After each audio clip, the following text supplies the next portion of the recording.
Hello everyone and welcome back to your favourite Formula 1 show. Yes, Knowing Wheel returns, episode 289, and today we're here to preview the Japanese Grand Prix, of course. If you missed out on the podcast that went live last week, obviously we went back through and talked about all the action from Shanghai, China. I would highly recommend going back and listening to it. But as always, I'm joined by my partner in crime. It's Jamie183. How are we doing, sir? Doing well, yes. Good weekend. We've got F1's back this week. Obviously, no F1 action this weekend. I was just looking on the race and saw there was some drama in MotoGP and a little bit of drama in Formula E as well. But I haven't caught myself up on that. But yeah, hopefully we don't get any sinkholes at Suzuka this week or any typhoons which have happened in the past.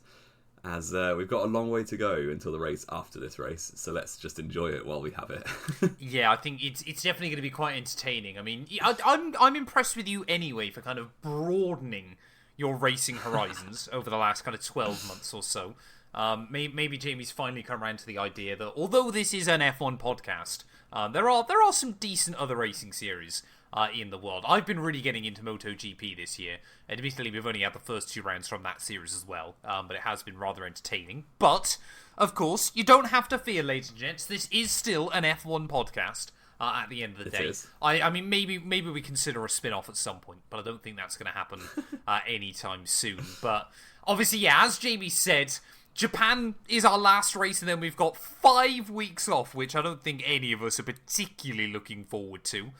Which is a little bit of a shame, but again, you know, obviously bigger things going on in the world right now, so we're going to have to accept that our beloved sport will take a few weeks away. And, well, to be honest, Jamie, I mean, we're recording this Monday morning. I don't know exactly when this episode is going to go live, either today or tomorrow.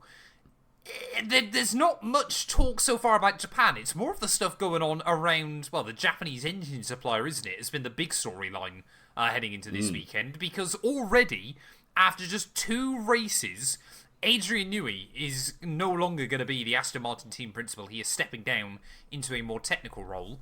But bizarrely, it's kind of reading between the lines that he was never really meant to fulfill that role long term anyway. Yeah, that seems to be the case, doesn't it? And he obviously joined Aston about a year ago. Over a year ago. Announced 2 years ago. Yeah.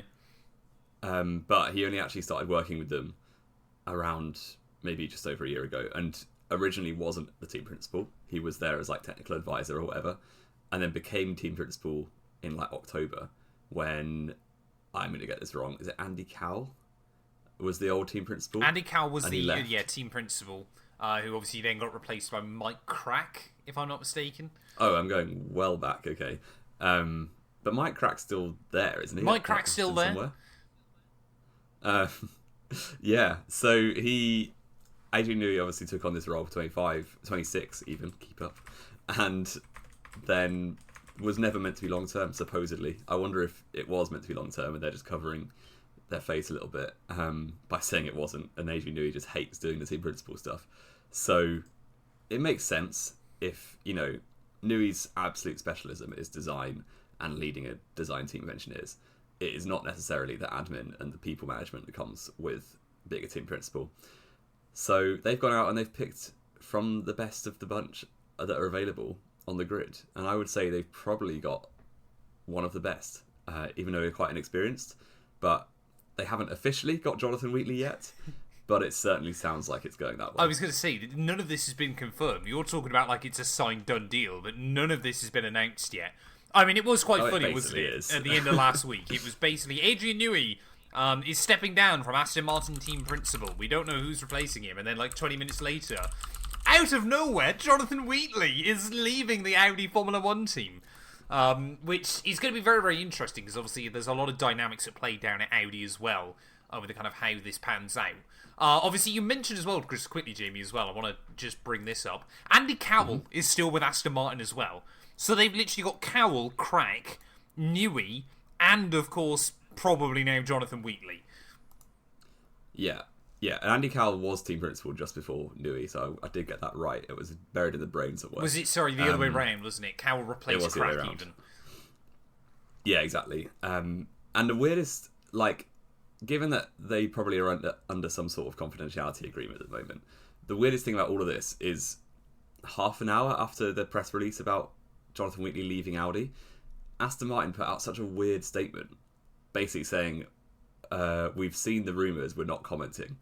And it's like, that's in itself a comment. Yep. So what's going on there? Yeah. Aston Martin is so bizarre, man. Like, I mean, first of all, I literally said this when Newey was appointed as TP. I went, this won't work. He is an incredible designer. He is not a people's person at the end of the day. And ultimately, to be a team principal, you need to be more of a people's person. And I understand as well, of course, that maybe he could have been in the role longer had, obviously, the start of this season not been such a disaster for Aston Martin as well. But immediately, obviously, it's raised even more questions. Obviously, Lawrence Stroll is not exactly what any of us would describe as a patient man anyway. I mean, the biggest thing, though, for me with all of this, and I know we spoke about, I can't remember, it must have been when, around the time they were hiring Newey, Aston Martin absolutely must be doing something dodgy with the cost cap. I cannot fathom how they're able to bring in so many people and not be at risk of breaking the cost cap. It's insane. It is a bit mad, especially, like, they're taking on a new engine, like, manufacturer as well. There must just be a lot of cost related with that. I don't believe that comes under your cost cap, though, does it? Probably not, actually. But at the moment, they've got, obviously, Fernando Alonso. Yeah. Let's discount Lance Stroll, because he's probably... I also don't believe he's paid. No, exactly. It's probably like a lifetime agreement thing, just to stay at F1. They've got, obviously, Adrian Newey. Bob Bell is kicking around. Jenson Button's on the books, Bob Bell probably in a more advisory. Yeah, no, Bob Bell is. Yeah, on Wikipedia. Yeah. I was thinking of who's the guy now that runs VCarb, who was at Alpine for years. I can see his face. Stumped me. Yeah. Not Franz Toast anymore. No, it's not French toast. They've got Andy Cowell still there. Andy Stevenson, Mike Alan Crack. Permane, sorry. Alan Permane, yes. Yeah, they've basically got an absolute ton of very high in the F1 world personnel. Gary Gannon is there, the race engineer. Yep. So, did you mention Enrico Cardile? No, I didn't. He's still there. It's a bit mad. These are all names that have been around the sport for a long time, which means they're going to dictate a lot of wage. And the way the cost cap works, the top 3 wages are like excluded, which basically means usually your 2 race drivers and your highest paid staff member. Normally team principal. Last year for Red Bull, it would be like Verstappen, Perez and Horner would be the ones excluded, and everyone else is included in the cost cap. But Aston Martin have about 8 people that you would expect anywhere else would be top 3. Possibly, yeah. So it remains to be seen. Maybe they've seen Red Bull kind of slightly bend the cost cap and get away with it. They only paid in catering. Well, true. You get paid £20,000 a year and all the pork pies you can eat. Yeah, you get paid with a house and food, and then you don't need any wage, so it doesn't count. It's genuinely, though. I know we spoke about this pre-show, and I've mentioned it so many times. I just feel like there is going to be something that has to come out at some point that says Aston Martin have done this, this, and this that technically didn't go against the cost cap, but in the spirit of the rules, in the eyes of the cost cap, have completely blown it out of the water. How on earth are they, like, unless Lawrence Stroll is offering them something else, how on earth is he convincing all of these people to come to this team? And where on earth are they finding the money to pay them? Is he paying them through like a separate business? Is he paying them, like we said, in stock options or with other forms of payment like property or something like that? What is going on? I feel like if it was something as tangible as property, people would have cottoned onto it by now. And only if it gets found out. I guess, but people know people, don't they? And nothing stays quiet too long. Spygate.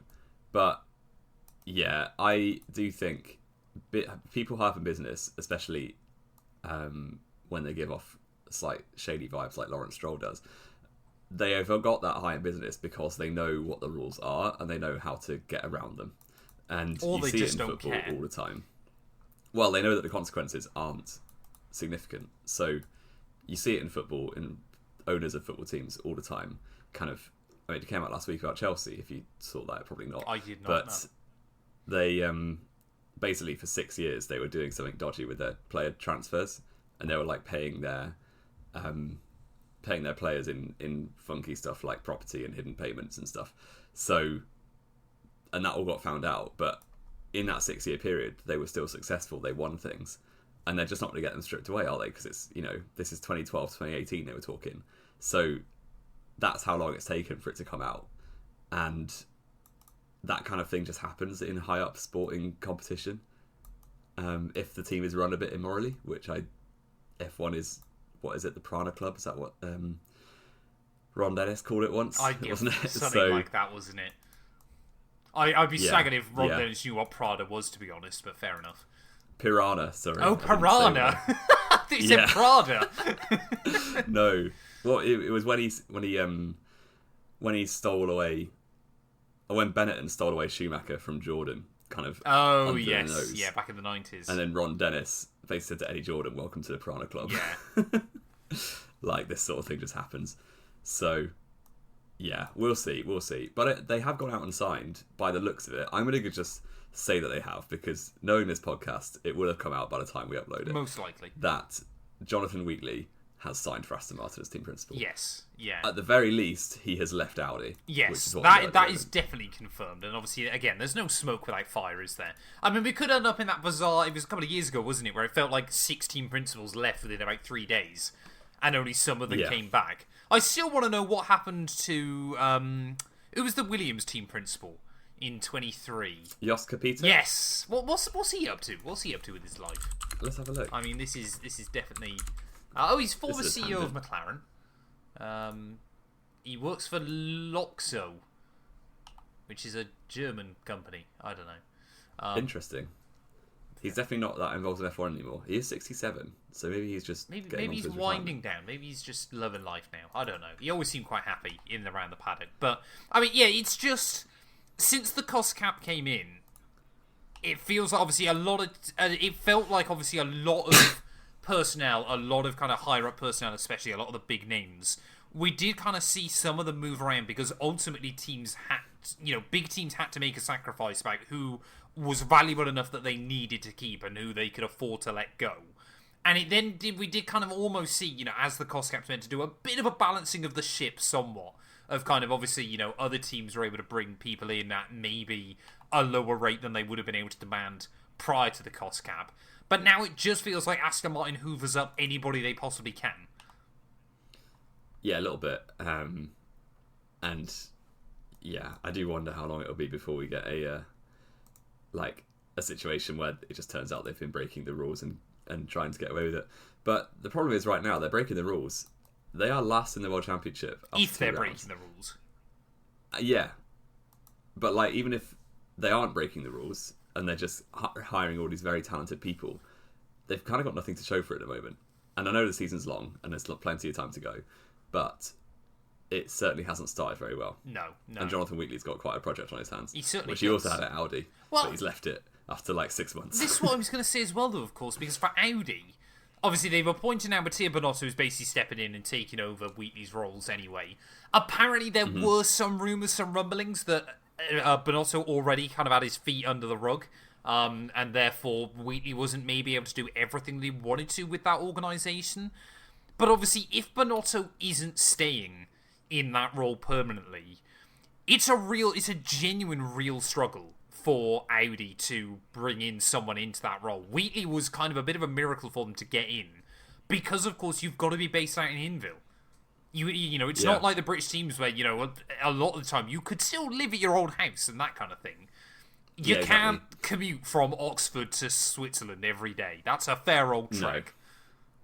No, you certainly can't. And what I read, I don't know where I read it, but I think it was on BBC. It was, what's his name? Andrew Benson did an article on why Wheatley had left. And basically it sounds like it's down to his family issues. Or not issues, but the family just didn't want to live in Switzerland, basically. No. So I think he gave it a shot. I listened to a Beyond the Grid podcast with him over the summer, or maybe in the autumn. And he was talking about the fact that this is a massive thing for them. And they've moved to Switzerland, they're trying to settle in, all this, and I guess it just didn't go that well, or they haven't settled, so they want to come back, basically. And when this opportunity, probably with a lot more money, is involved, and you can live back in your old town, in potentially the house that you still have if they hadn't sold it, then, it's kind of a win-win for the family situation as well. So I can see why he's left. I think as a kind of person with a vested interest in Audi, I would rather he had stayed. But at the end of the day, I think it's a good man to put his family first in this kind of thing. So fair enough. But why did he move in the first place then? Well, exactly. I guess it was let's give it a shot. Yeah, It almost didn't raises work. more questions than it answers, doesn't it? It's a very odd thing.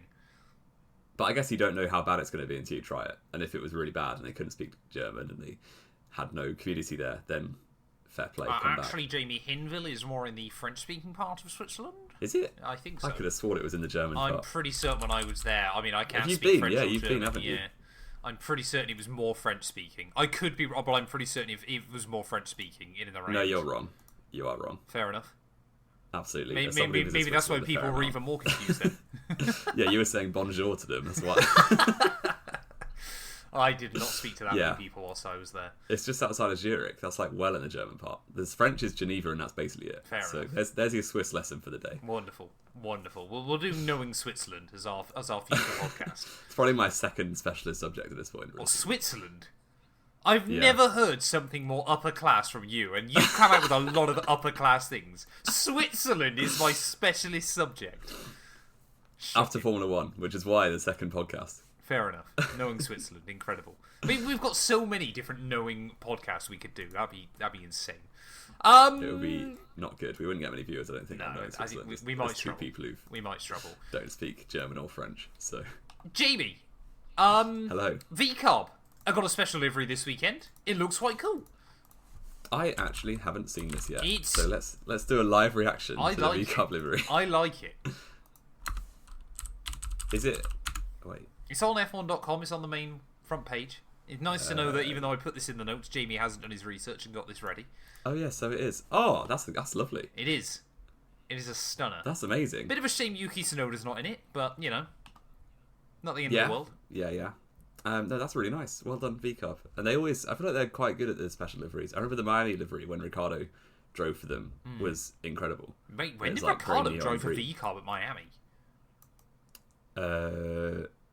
The year. Wait. Yeah, he did. Did he? 2024.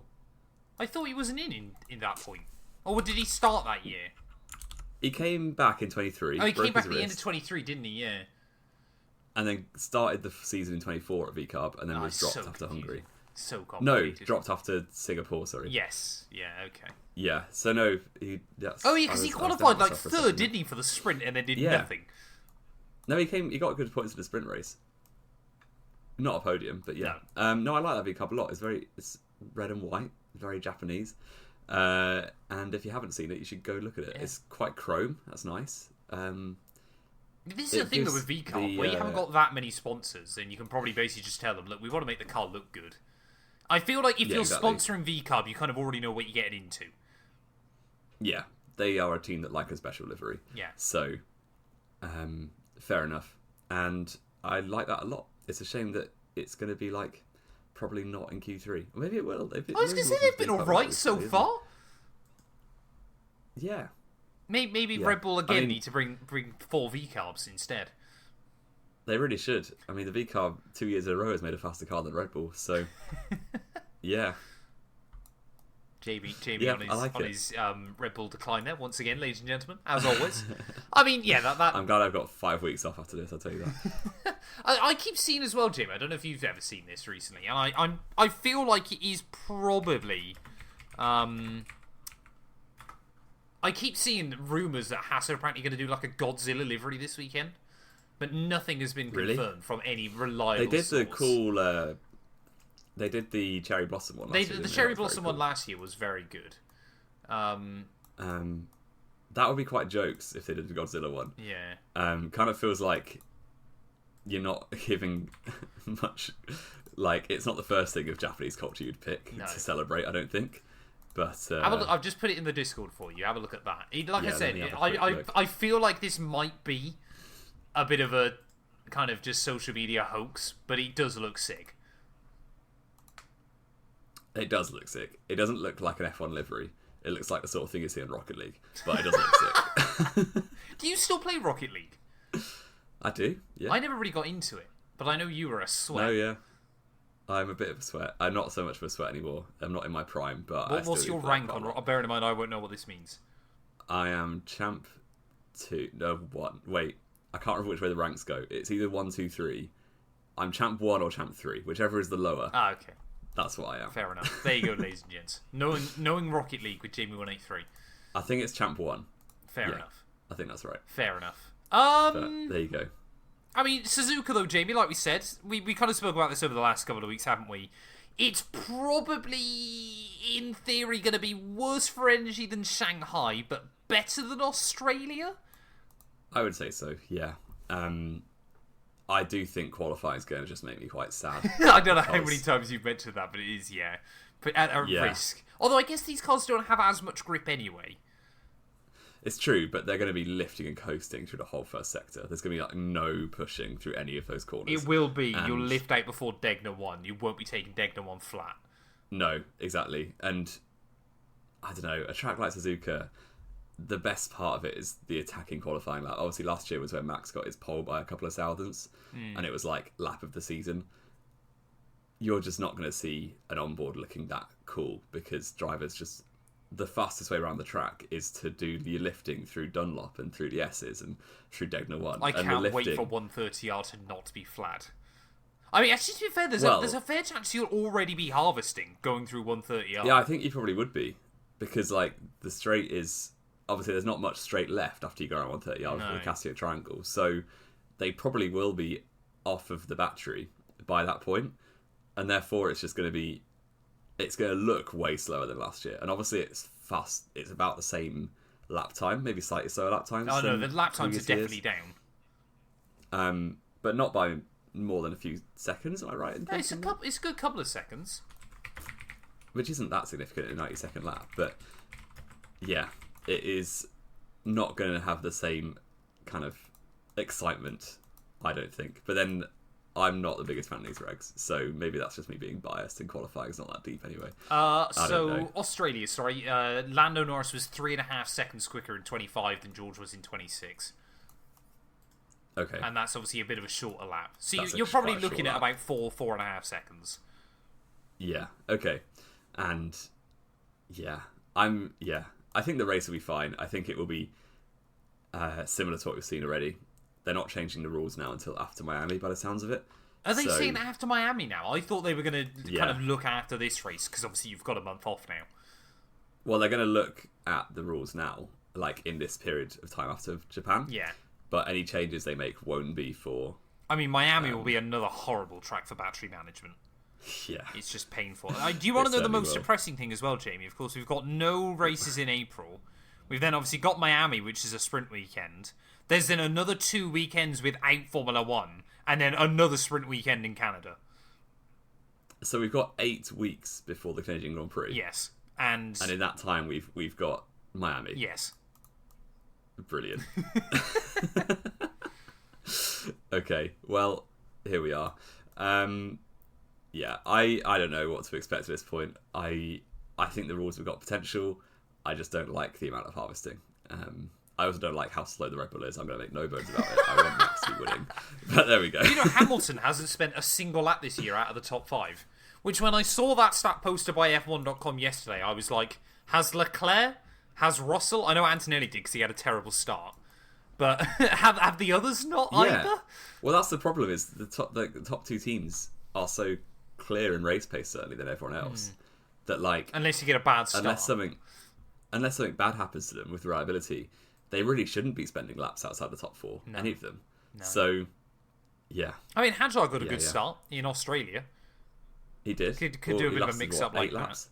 Yeah, but it was the fact he would have probably genuinely taken the lead had his ERS not failed instantly. Yeah. Yeah. And I do hope the teams start ironing out all these problems, because the variations in start are quite fun, but at this point, the variety is the Ferraris always start well. Yeah. The Red Bulls don't, the Audis don't, and the Mercedes don't. So I feel like it's unpredictable in a way, but it's predictable. Predictably unpredictable. Exactly. Yeah. That's F1. Exactly. My favourite fact so far this season, of course, been since we opened up the grid to 22 cars, and obviously, you know, there were all these talks that we can't bring Andretti in or Cadillac in because they might tarnish the legitimacy of the sport.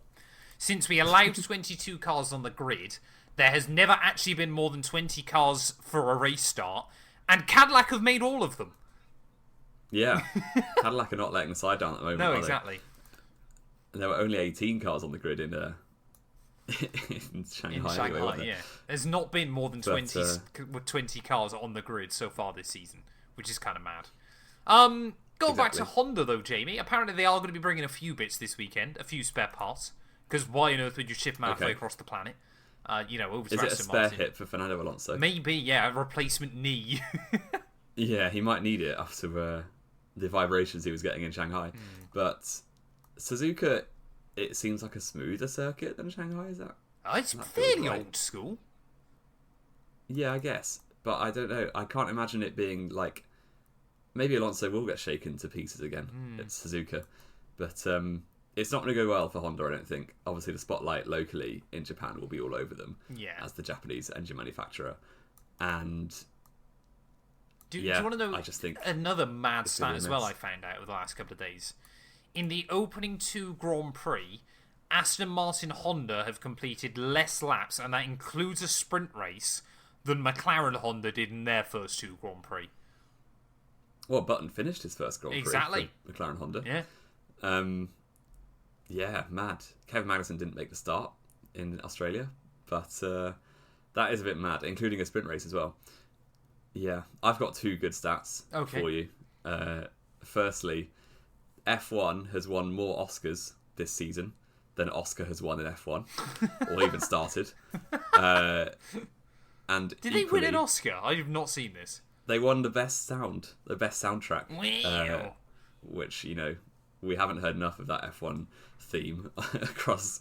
They just play it all the time at Grand Prix. I'm pretty certain, they use it as like a former Soviet song in camps back in the day. It's just the F1 theme tune on full blast. Driving you insane. Exactly, yeah, non-stop. You're at the circuit for 12 hours, it's just all just non-stop. The other stat related to Oscar Piastri as well is he currently has more points than he has laps completed in GPs this year. Yep. Which I know is a bit of an asterisk to put the GP in, but that's got to be the first time it's ever happened. Yep. Because they've never handed points out for, obviously, qualifying, which isn't a GP. And then before recently, you could never score points outside of GP. So, yeah, pretty incredible. Obviously, 3 points from the sprint race in Shanghai, and no laps completed. Not even a formation lap completed yet for Oscar Piastri. No. So. Madness. Hopefully, for his sake, he gets one on the board, or even 53. That'd be nice. Yeah, or even just 52, because McLaren might end up going a lap down at Suzuka as well. Oh, we'll yeah, true. True. We'll have to wait and see. Do you want to do predictions? Do you want to do quiz first, Jamie? You can do your quiz. Let's do I think the quiz. This one shouldn't take super long. We said this for you a couple of weeks ago, and then you had an absolute stinker. So. Well, it's not going to take that long because I'm going to give you a minute time. Oh, okay. But nice and simple. There are 21. Oh, and I've got a minute. Drivers. No, that's not the actual question. It's 21 drivers who ever entered a Grand Prix from Japan. Only 7 of them have scored points. Okay. Go. Kamui Kobayashi. Yes. Yuki Tsunoda. Correct. I think obviously Takuma Sato. May as well go with some obvious ones. Correct. Did Nakajima ever score a point? He did. He got 9. Yep. I'm trying to think. Late 90s. Did Taki Inui ever score a point? No. No. Okay. Aguri Suzuki. Correct. I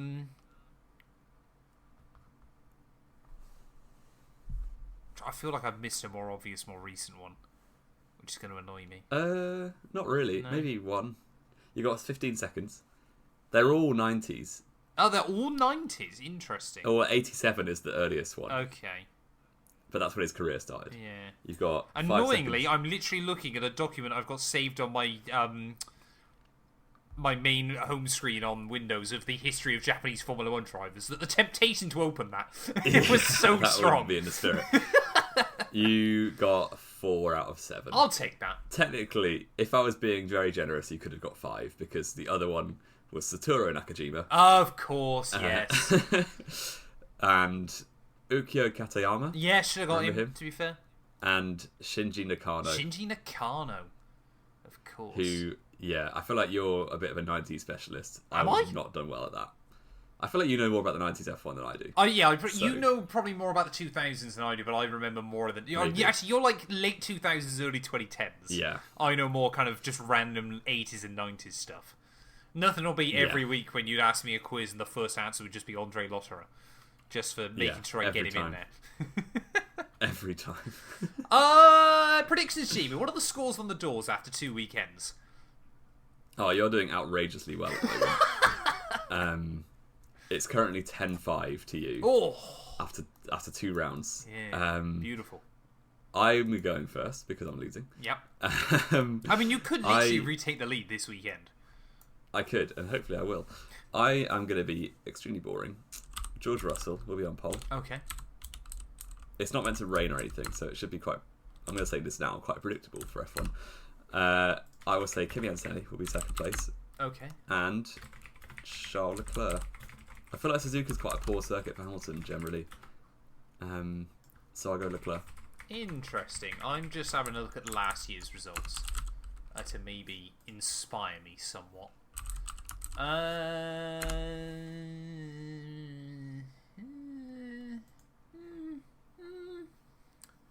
I mean, have you put yours Max in the chat? Verstappen. Sorry? Yeah, no, I'm not saying I Max have. Verstappen. Verstappen's on a 4-race win streak at Suzuka. Well, that's coming to an end. I don't think that's going to last. Much like his 10... Verstappen's on a 4-race bore streak, Jamie, more like. Wow. I'm therefore going to have to say Antonelli on the pole. Okay. Is Robert Kubica turning up? Hey? He's on the pole. Oh.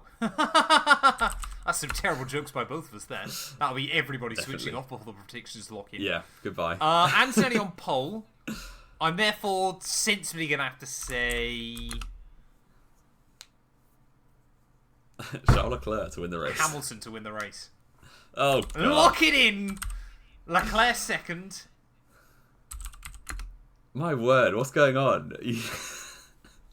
When was Ferrari's last 1-2? Would have been like Sainz and while Leclerc ago? in Mexico. Yeah, probably.